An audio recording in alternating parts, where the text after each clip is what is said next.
We've all experienced that uncomfortable moment when, after saying or doing something, the very mind that pushed us into that action turns around and criticizes us. Why did you do that? You shouldn't have said that. This inner conflict often leads to regret. Many of us spend a significant part of our lives dwelling on the past, on things we wish we hadn't done or said.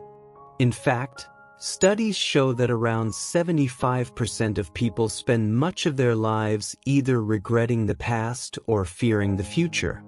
So if you think you're alone in feeling regret, you're not. We're all in the same boat. The Buddha understood this deeply. He saw that regret is one of the major obstacles to inner peace. That's why he offered a clear and practical solution to avoid regret in the first place. The Buddha taught that the first step is mindfulness. Be fully aware of your actions. If what you're about to do causes harm to yourself or others, don't do it.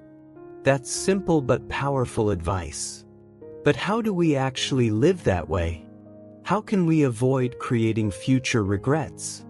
To answer that, the Buddha once gave beautiful guidance to his son, Rahula. Before becoming the Buddha, he was a prince and had a son named Rahula, who later became a monk. The Buddha asked him, "Rahula, what is the purpose of a mirror?" Rahula replied, "To see your reflection, sir."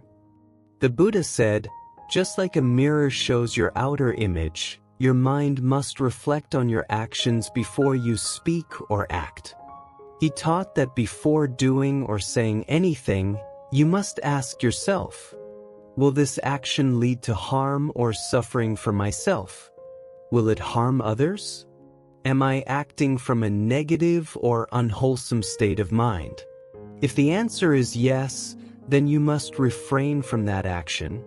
Because, as the Buddha said in the first verse of the Dhammapada, actions born from an impure mind bring suffering, just as the wheel follows the foot of the ox that pulls the cart.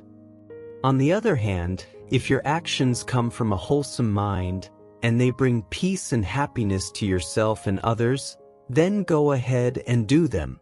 Such actions lead to joy, not regret. This is the essence of mindfulness, not just doing things mindfully, but understanding why we do what we do. Most regrets arise because we act without knowing the real intention behind our actions. So the first step is reflection. Why am I doing this? What will the consequences be? When you're aware of these things, you can choose wisely and avoid planting the seeds of future regret. However, the Buddha also knew that most people, especially those new to the path, won't be able to reflect on every action. Mistakes will happen. And when they do, what should we do? The Buddha gave a powerful teaching. Do not hide your mistakes. If you feel regret over something you've done or said, the first thing is to admit it. Don't suppress it. Find someone who understands you, a spiritual teacher, a trusted friend, or a supportive community. Speak your heart honestly. The Buddha encouraged confessing our wrongdoings to someone wise and compassionate who will not judge us. Why is this important? Because when you open up, two beautiful things happen. You release the burden from your heart. The guilt, stress, and negativity dissolve. And that helps prevent the mistake from repeating. You receive wise guidance to help you move forward with clarity and strength. When we hide our mistakes, they often fester in the mind, increasing the chances we repeat them. But when we bring them into the light, healing begins. So in summary, the Buddha taught two essential practices for dealing with regret. Be mindful before you act. Reflect deeply to avoid unwholesome actions. If you've already made a mistake, don't conceal it. Confess it with sincerity, and allow the process of healing to begin.